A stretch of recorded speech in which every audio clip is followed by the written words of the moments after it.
नमस्कार दोस्तों, कैसे हैं आप लोग। तो अगर मंजिल खूबसूरत है तो रास्ते के कांटों की परवाह मत कीजिए। अगर आपने एक अपना ड्रीम जॉब, अपना एक ड्रीम करियर चुन रखा है तो इस पर फोकस कीजिए कि अगर आप सफल हो गए तो आपको क्या क्या नई अचीवमेंट्स मिलने वाली हैं, आपकी लाइफ कैसे बदल जाने वाली है। आप दुनिया में एक नए रूप में सामने आएंगे और लोग आपको अपना आइडल मानेंगे।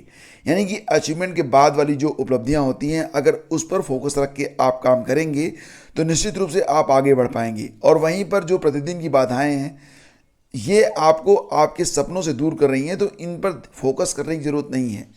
देखिए, मैंने आप लोगों से पहले भी कहा है कि रास्ते में आने वाले हर बाधा को, यानी कि अगर भौंकने वाले हर कुत्ते को आप पत्थर मारने की कोशिश करते हैं तो सारी एनर्जी आपकी यूं ही चली जाएगी और मंजिल तक पहुंचना आपके लिए खासा मुश्किल हो जाएगा। तो बस सारी चीज़ों को इग्नोर करते हुए अपने टारगेट पर फोकस रहिए और जितना समय आप दे सकते हैं उतना समय अपने सपने पर खर्च करिए। एक दिन सफलता आपको मिलेगी ज़रूर। और जो कुछ भी हो, जैसा कुछ भी हो, सिचुएशंस कितनी भी बुरी क्यों ना हो, ये अगर आपकी दृढ़ इच्छा शक्ति में है कि आप अपनी मंजिल को प्राप्त करेंगे तो कोई भी माई का लाल आपको रोक नहीं सकता है। नमस्कार दोस्तों, स्वागत है आप सभी का स्टडी विज्ञान प्रकाश में। देखिए, आजकल चर्चा में है यूपी में टीजीटी पीजीटी एग्ज़ाम डेट। अभी 2 दिन से मैं देख रहा हूँ कि सोशल मीडिया पर तमाम फर्जी न्यूज़ भी इस समय चल रहे हैं। कभी न्यूज़ आती है कि आयोग के जो सदस्य हैं उनकी नियुक्ति कर ली जाएगी, तो कभी न्यूज़ आती है कि नवंबर में पहले सप्ताह में, दूसरे सप्ताह में एग्ज़ाम करवा दिया जाएगा। इसके लिए बाकायदा बहुत सारे यूट्यूबर जो है कटिंग्स लेकर भी आते हैं और दिखाते हैं कि नवंबर में परीक्षा होगी, दिसंबर में परीक्षा होगी या अमुक डेट को हो सकती है, सारी बातें। लेकिन यहाँ पर फ्रेंड्स, आपको मुख्य रूप से इस बात पर फोकस करना है कि जो क्राइटेरिया है वो क्या है। देखो, जो क्राइटेरिया होता है वो ये होता है कि जब भी एग्ज़ाम डेट डिक्लेयर होगा वो कम से कम 60 दिन पहले डिक्लेयर हो जाता है। कोई भी परीक्षा ऐसे नहीं हो जाती है कि आज उन्होंने कह दिया कि भैया 20 दिन के बाद आपकी परीक्षा हो जाएगी, ऐसा नहीं होता है। तो 60 दिन ये कम से कम एक गैप होता है कि 60 दिन के बाद जब एग्ज़ाम डेट डिक्लेयर होगा तो उसके 60 दिन के बाद ही आपकी परीक्षा होगी। अक्टूबर का महीना चल ही रहा है। वर्तमान में आयोग की जो हालत है वो आपसे छुपी नहीं है। आयोग में क्या चल रहा है ये तो आप जान ही रहे हैं। आयोग में ये चल रहा है कि अभी तक सदस्यों की नियुक्ति नहीं हुई है। सदस्यों की नियुक्ति होगी, उसके बाद फिर कैसे पेपर बनेगा, पेपर सेटर, पेपर सेट करना, उसके बाद पेपर को छापना, फिर एग्ज़ाम सेंटर और फिर तमाम चीज़ें और ध्यान में रखकर परीक्षा केंद्र। तो मतलब ये कि कम से कम 2 महीने तो पक्का लगेंगे, ठीक है। और इसका मतलब ये भी है कि आपकी जो परीक्षा होगी वो अगर बहुत जल्दी होती है तो लास्ट दिसंबर या फिर जनवरी या फिर दिन आफ्टर भी हो सकती है। मतलब ये कि आपके पास अभी भी कम से कम 60 दिन का समय तो है। अगर आप अभी तक तैयारी नहीं कर पाए हैं तो अभी से लग जाएं, निश्चित रूप से आप पूरी तैयारी कर पाएंगे। सबसे बड़ी खूबसूरती टीजीटी पीजीटी की यही है कि इसमें कोई जीएस नहीं है, इसमें कोई जीके नहीं है, सिर्फ आपका विषय है। और अगर आपका विषय ही है तो इसको आप जल्दी तैयार कर सकते हैं। 2 महीने का टाइम मुझे लगता है कि टीजीटी पीजीटी के लिए पर्याप्त होता है, अगर आप डेडिकेटेड भाव से लग जाएं तो अभी भी कुछ नहीं बिगड़ा है। और जो लोग तैयारी करना चाहते हैं वो तैयारी में लग सकते हैं। एग्ज़ाम के बारे में आप लोग बिल्कुल फिक्र मत करिए। एग्ज़ाम अभी कम से कम 60 दिनों के बाद ही होगा। मतलब ये परीक्षा जो होगी वो अब संभावना पूरी बन रही है कि अभी देखो, अक्टूबर भी लगभग 6-7 दिन निकल गया, तो एक सप्ताह खत्म हो गया, 3 सप्ताह और बचा हुआ है। तो मैं मान के चलता हूँ कि अगर सदस्यों की नियुक्ति भी बहुत, अब देखो इसी बीच दशहरा भी है, दीपावली भी है।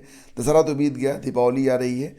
तो कुल मिला जुला के ये परीक्षा जो होगी वो आपकी लास्ट दिसंबर, मतलब 25 दिसंबर के बाद मानो तो जनवरी ही मान के चलो, जनवरी में इसकी परीक्षा हो सकती है।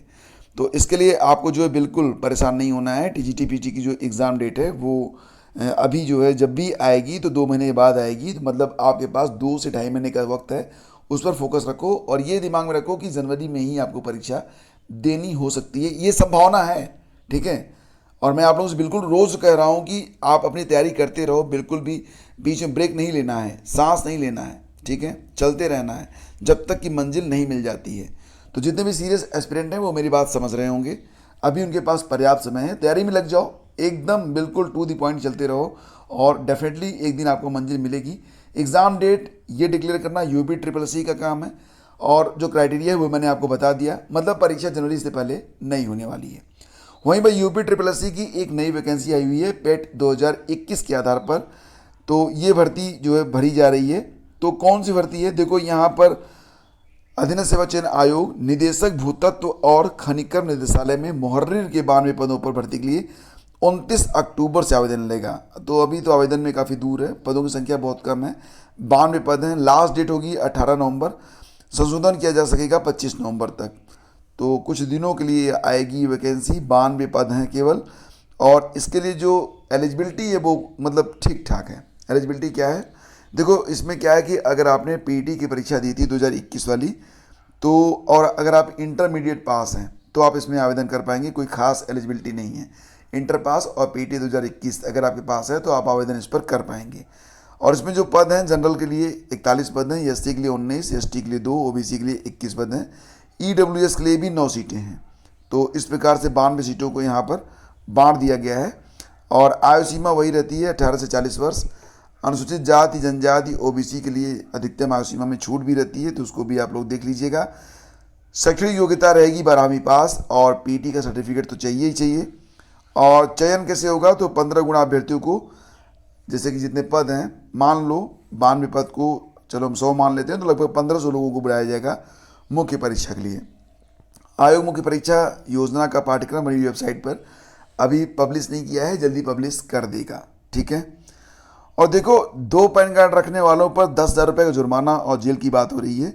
पैन कार्ड बैंक और आयकर रिटर्न के लिए एक ज़रूरी दस्तावेज होता है, लेकिन 2 पैन कार्ड रखना आपके लिए परेशानी का सबब बन सकता है। ऐसे में आपको 10,000 रुपये तक जुर्माने के साथ जेल भी हो सकती है।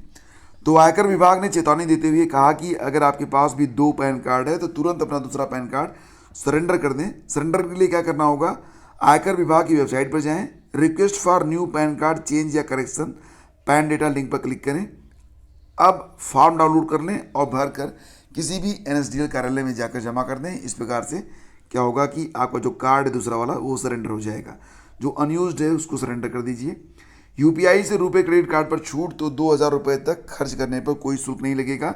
रिजर्व बैंक ने अधिसूचना में इसकी जानकारी दी है। बेसिकली यूपीआई का इस्तेमाल हम सभी लोग करते हैं, और जब आप यूपीआई के लिए रजिस्ट्रेशन करते हैं तो उसमें आपसे अकाउंट नंबर, खाता नंबर और पिन भी मांगा जाता है। तो अगर आपका जो कार्ड है, अगर कार्ड नंबर डालते समय वो कार्ड रुपए का है तो उस पर आपको 2,000 रुपये तक ट्रांजैक्शन पर कोई शुल्क आपको नहीं देना होगा। ये अच्छी बात है। रुपे क्रेडिट कार्ड पिछले 4 साल से परिचालन में है और सभी प्रमुख बैंक इससे जुड़े हुए हैं। अधिसूचना में यह कहा गया है कि ऐप पर क्रेडिट कार्ड को जोड़ने और यूपीआई पिन बनाने की प्रक्रिया में सभी प्रकार के लेन देन में क्रेडिट कार्ड को सक्षम बनाने के लिए ग्राहक की सहमति जरूरी होती है। तो एनपीसीआई ने कहा कि अंतर्राष्ट्रीय लेन देन के लिए ऐप की मौजूदा प्रक्रिया क्रेडिट कार्ड पर भी लागू रहेगी। मतलब क्रेडिट कार्ड भी अब यूपीआई के तौर पर लागू किए, मतलब यूज किए जा सकते हैं। और 2,000 रुपये तक खर्च करने पर कोई शुल्क नहीं है। तो क्रेडिट, अगर आपके पास रुपए है तो नॉर्मल ट्रांजैक्शन पर इससे आपको फ़ायदा मिलेगा।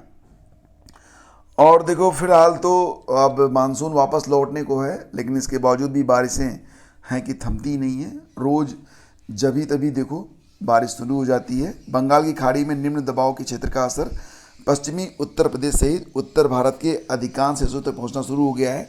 और बुधवार दोपहर से बादल छाने शुरू हुए तो शाम होते होते बारिश ने भी दस्तक दी है। अभी माना जा रहा है कि यूपी में जगह जगह पर बारिश हो सकती है और संभावना अभी बनी हुई है। तो फिलहाल 7 अक्टूबर को कुछ स्थानों में मूसलाधार बारिश की भी संभावना जताई गई है। तो दोस्तों ये थी आज की पूरी अपडेट। और जैसा कि आप लोग जानते हैं कि विजयदशमी के एक दिन बाद कोई भी न्यूज़पेपर पब्लिश नहीं होता है, और विजयदशमी की छुट्टी होती है तो आयोग हो या फिर शिक्षा आयोग हो या फिर कुछ भी हो, वहाँ पर कोई विशेष हलचल नहीं होती क्योंकि सब कुछ बंद रहता है। तो इसलिए कोई खास खबर आज नहीं है। जो मुख्य खबरें थी वो मैंने आपके सामने रख दी हैं।